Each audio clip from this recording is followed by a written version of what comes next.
when I got back into it, I enjoyed the fruits of it, the shopping, the spending, the money, having fun, going to the clubs, you know what I'm saying? I bought my first vehicle, I bought my first truck, so I was enjoying it until I got popped the second time.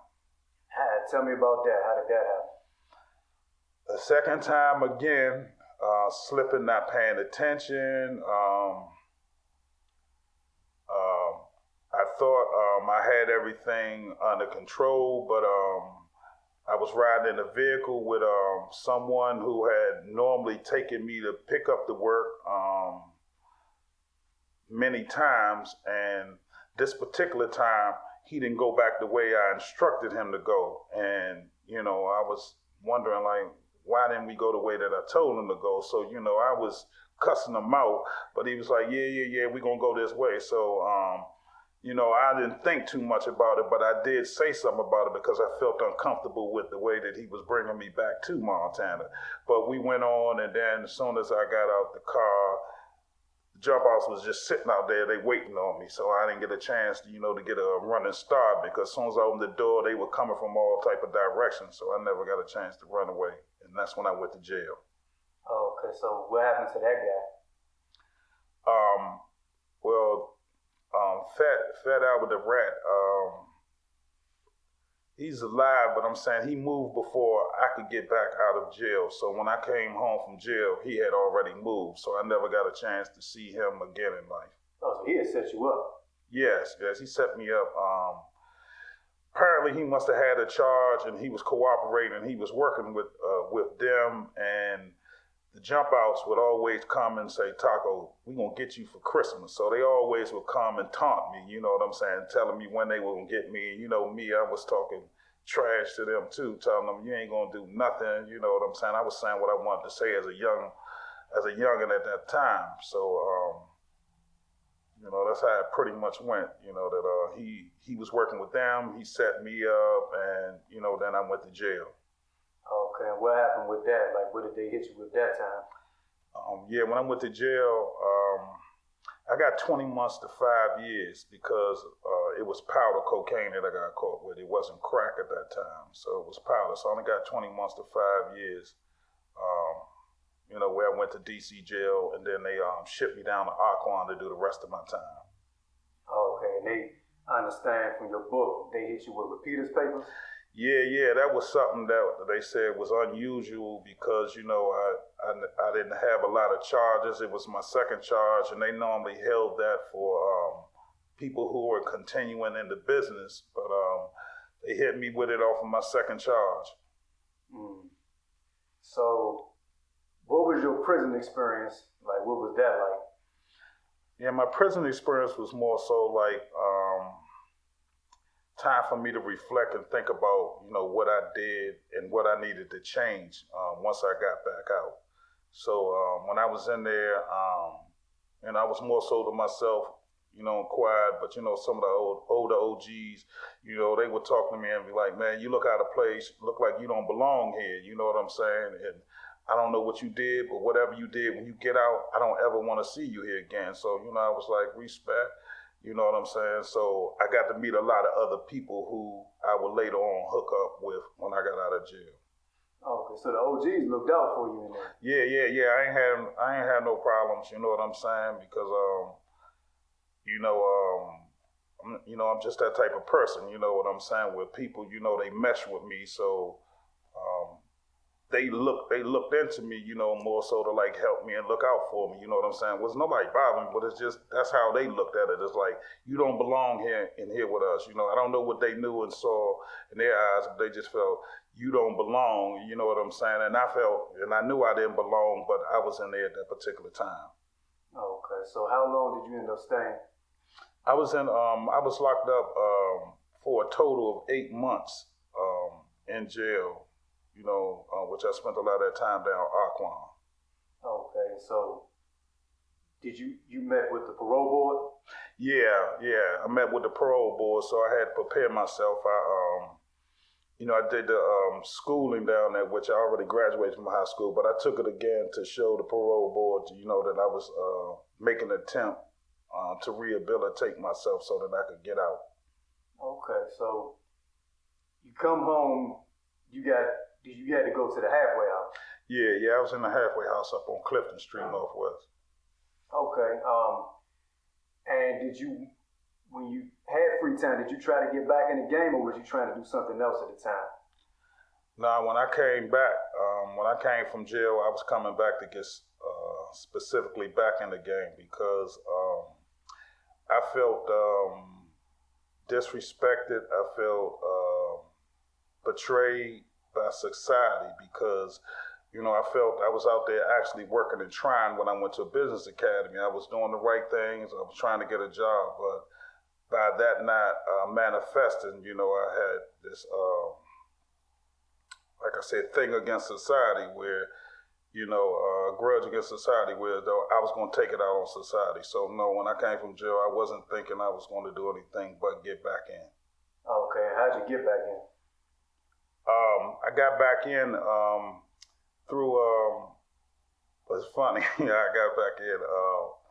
One day, I was sitting in the living room of my mother's house up Montana, and she came in. I was listening to OK 100, the radio station. I'm just listening to music, just sitting there. I probably, was looking in space and looked spaced out. And, she came in and she asked me, like, what was wrong? And I'm telling her, nothing wrong. She said, yeah, it's something bothering you. And I was like, nah, ain't nothing bothering me.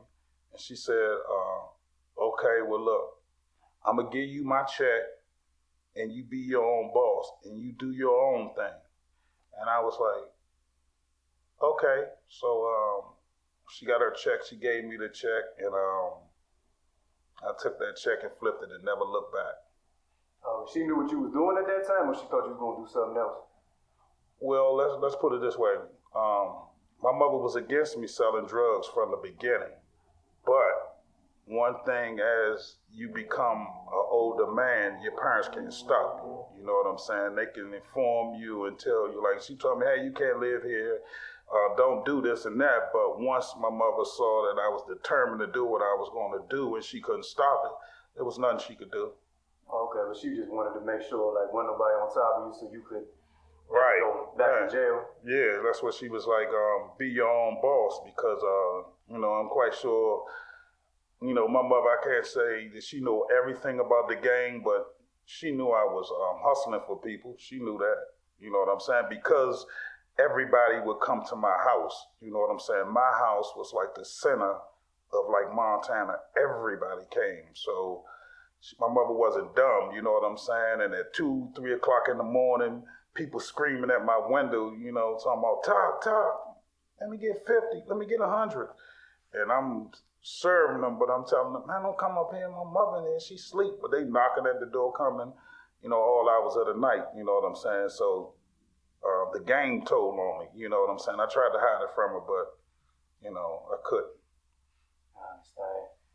And so, in building your empire back, did it take a minute, or because I know when you went in, it was powder, but when you came home, had the crack hit yet? Yes, yeah. Well, it was quick because, like I said, 88, was the best hustling year that was out there.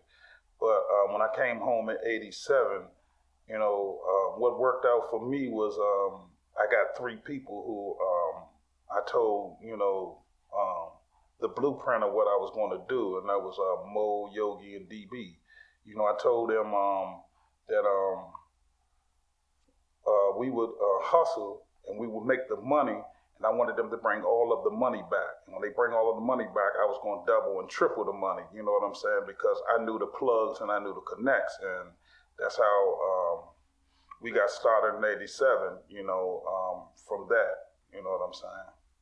Okay, so how long did it take for you to get out the halfway house so you could really go full throttle at it? Well, in the halfway house, see, it was like this. I was hustling while I was in the halfway house because it was one of the counselors who, I don't know, people see things in me and they know what it is. And so the counselor was like, hey, you give me $50, you better be in here before 6 o'clock in the morning. After 6 o'clock in the morning, I'm going to determine that you've escaped. So even though I was in the halfway house, at night I was going out to hustle. You know what I'm saying? So as long as I took care of him, I would go out at night and hustle, and then I had got a job, so I was able to get a weekend pass. So with that going out every night and the weekend, it was business as usual, you know, for me. Okay. And so in your book, you said after you got out of the halfway house and went back on Montana full time, that's when you noticed that there was some New Yorkers there? Yeah. Like when I really got out of the halfway house, and then, you know, I was going back to Montana, you know what I'm saying? Like I was hustling behind the scenes because I was in Brentwood, Montana, you know, in the Lower Iowa State. So I was hustling behind the scenes, but I never got a wind of like really what was going on. And then one day, I was outside with the plate, and then Snake told me, you know, hey, yo, the New Yorkers over here. So, you know, that's when I went over across the street of Montana to investigate, to find out, you know, really what was going down. Okay, you tell me about that. How did that go? How did that happen? Well, yeah, you know, me is normal. You know, I'm coming over there. You know, I got a plate in my hand, and I got the crack on the plate, so I'm chopping it up, you know, because that's how I did. You know what I'm saying? I always did things, you know, I hustled in my own form or the way I wanted to, you know, so I cut it off right up on the plate in their face, you know. I didn't bag it up. You know, even though I had people that was hustling for me that bagged it up and did that, but me, I was cutting it off the plate, you know, just to let people know, you know, how I hustle. So when I went over there, you know, doing this, you know, I bumped into one of the New Yorkers, and we had some words with each other. You know what I'm saying? You know, and then so I had to inform him, yo, you know, I'm from Montana, you know, this is this, and he said what he had to say, and then, you know, later on, you know what I'm saying, we met up and, you know, we discussed it and we squared everything off. Okay, and then you ended up being cool with them. Yeah. You know, we became good friends. You know what I'm saying? You know, they was cool. You know what I'm saying? And they wasn't like trying to dictate or control, you know, motherfucker. So, you know, I was able to deal with them and have a good relationship. I'm still, you know, having a relationship with them to this day. Okay, who was that? That's Lou. You know what I'm saying? Because Demencio and Devon, you know, they did. Like I said, in Saint, and the rest of them, they're still in New York, but I do conversate with Lou, you know, often. Okay, and can you tell me about the New York DC connection? Like what? Were they able to still work down here, or were they more like fronting the work, or what was that like? No, see what they were doing. They were able to sell the work to us. You know what I'm saying? You know what I discussed and what I changed, because I'm saying I was kind of upset because when I came home from jail, you know, I was wondering why my niggas ain't checked the situation and find out exactly like what was going on. You know, just like they was dominating. You're not saying that they was being disrespectful, but they were there, and when I left, I didn't see them, and I was wondering why didn't nobody check it and see what was going on. So, you know, like I said, when I checked the situation, you know what I'm saying, and everything worked out, you know, for the better, because like I said, we had a conversation. They would sell us the work, you know what I'm saying? We would buy Davon, he could remain behind, you know, the hustle, but everybody else, nobody else could hustle. Only one of them could stay, you know what I'm saying, and hustle in Montana. Okay, so you were working with them, and then you got your big payday when you linked up with somebody from LA? Yeah, and before then, you know, a couple times, I'm saying, when I went to LA, when I went to Cali with my man LA, you know what I'm saying, because he was doing the water. See, I was moving the water with him too. So, you know, I was doing quite a few things. But the California trip, when I went over there and I picked up the work and brought it back, you know, that's what really got me on my feet heavily, because, you know, California to me had the best prices and the best work, you know, that I've ever dealt with. So that's how that went. Okay, can you tell me about that first flight back? Man, that first flight was I was scared, because, you know, I had all that work on me, and I had it taped to my legs. I taped it all to my legs, to the inside of my thighs. I had on I put on some thermal underwear and put sweatpants over it to make it appear as though I was big. So, you know, I was on the plane, and I remember that the coke was so good, it was smelling through my clothes, and I was just sniffing and smelling and just hoping that nobody on the plane would smell that coke, because I smelled it. You know what I'm saying? And then when I came through the airport, I got nervous because I was walking, and it was like one of the little vehicles that'd be riding, and it was like beep, beep, beep, beep. But since I had the coke on me, I wasn't paying attention, thinking about it was a vehicle. I'm just thinking like, oh my God, I got caught at the airport.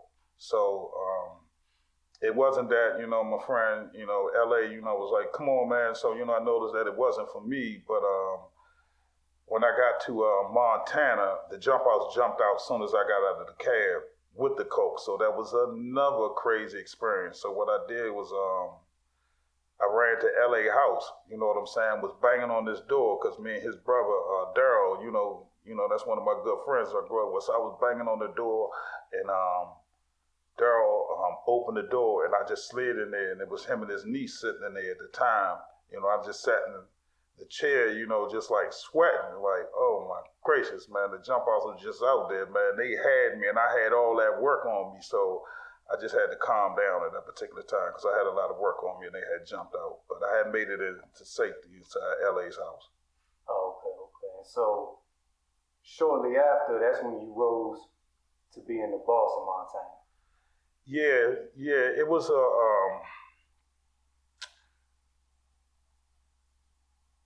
a little plan, you know, because I had to, like I said, put in the work, you know what I'm saying? So I rose because I was able to serve and hit most of the people in Montana, Brentwood, and Ivor City, and other places.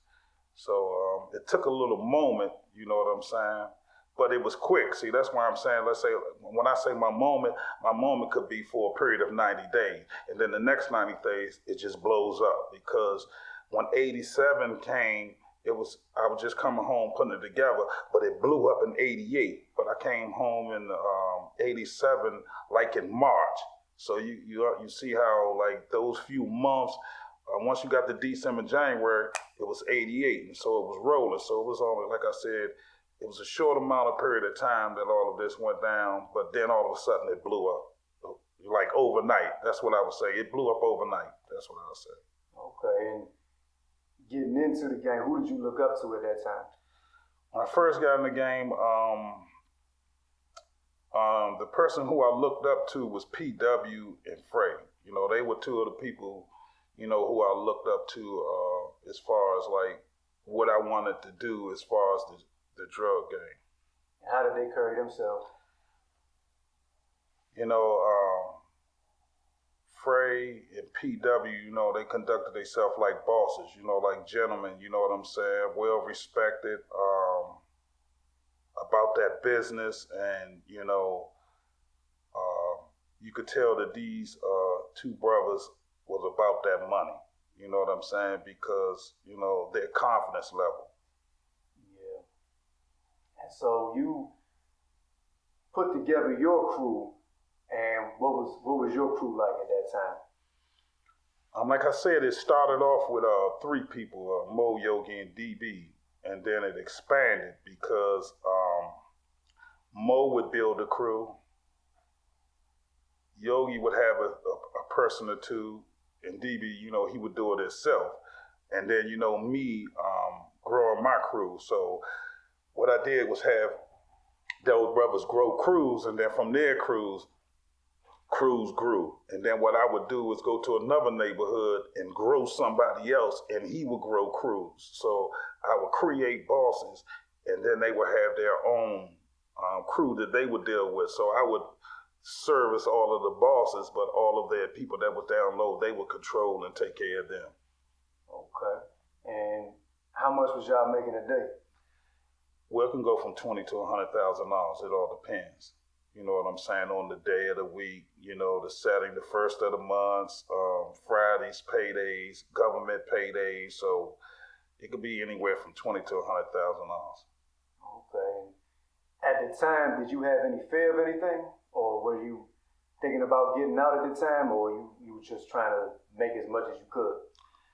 Yeah, well, I hadn't considered the fear factor in the game, although I knew that, you know, it's a possibility. You know, I knew not a possibility, I knew a fact that you would go to jail or you would die from it. Those are the only two things that, you know, I knew that would occur in the game. But me, I wanted to change it. I wanted to do it my way, whereas though I got the money and I walked away on my terms. Okay. And so from there, y'all are winning, and then things start to go left. And can you tell me what happened with that when you got shot? Yeah, I guess through Operation Clean Sweep and Operation Clean Sweep, and it was another program that the authorities was running. So what occurred was it was just a mass murdering and a mass lockup at this time. So a lot of the big kingpins, you know, they were either getting locked up or some of them had gotten murdered. So during this time, it shed light over to like people like me. I was trying to stay out of the shadows. Although I was getting the money as them, I didn't want the name or the recognition. So I would stay more so out of the shadows of the light of what was really going on. And then somebody told somebody about your operation? Yeah. So what happened with that situation, like when you say about the operation, what happened at that time?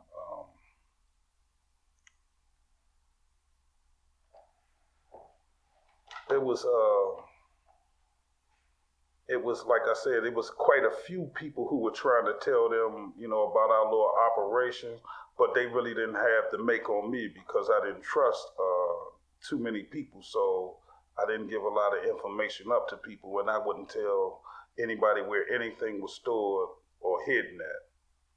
Okay, and then the people that shot you, can you tell me about that night? Oh, okay, yeah. Like I said, in that night, like I said, you know, I got off the track, but what happened was, like I said, by all of those kingpins being taken down and killed, it left the light open on the rest of what was left. And so the rest of everybody who had money, you became food. You know what I'm saying? So somebody within, you know, the neighborhood, you know, they get jealous, you know, you're not giving them work anymore. So they go outside the neighborhood and hook up with other people. And then, you know, they decide that they're going to kidnap you and rob you. So it was one day I was coming from one of my apartments that I kept for, you know, guys who come home from jail. And it was my spot where I broke down my drugs at. So, you know, I was leaving there one night and me and Choo Choo, we was riding in one of my little buckets, and you know, we was riding, smoking, you know, we was coming through Montana, and we came to a stoplight, and then that's when a car came up behind us, and one of the guys came to the passenger side with the gun to Choo Choo, like, get out, and then one of the guys jumped in with me, and so when he jumped in with me, you know, I was smoking weed, so I thought I was tripping at first, but then as I came to, because like I said, it happened in slow motion, and I came to, so I started beating him in his face, and then I pulled and drove the car off, and then we wound up flipping the car, and then so from flipping the car, you know, I guess maybe, you know, they had an attitude and mad that they couldn't rob me or get me, so they decided that one day that they would just kill me, you know, because that was the plan. The plan was to kill me when I got shot. It wasn't just to shoot me, it was to kill me. Okay. When they ran back up on you, can you tell me about that night? Okay, yeah.